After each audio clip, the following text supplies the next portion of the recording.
দেখুন প্রিয় দর্শক, আমার দুইজন বন্ধু আমার কাছে চলে আসছে। বন্ধু, তোমরা কেমন আছো? ঈদ মুবারক তোমাদের দুইজনকে। তোমরা রাগ করো না, কালকে তোমাদের বেশি সময় দিতে পারি না, কারণ হচ্ছে কালকে গরু নিয়ে ব্যস্ত ছিলাম, বুঝছো বন্ধু। এই কারণে আজকে তোমাদের সবাইকে ঈদ মুবারক। কেমন লাগতেছে আমার আমার এখানে দাওয়াত খেতে এসে বন্ধু? বলো তো।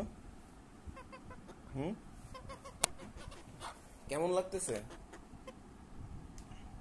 তোমাদের সবাইকে ঈদ মুবারক।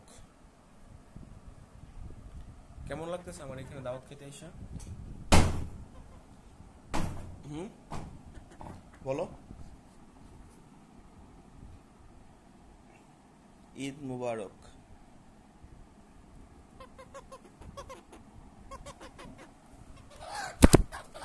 বন্ধু, ঈদ মুবারক তোমাদের সবাইকে।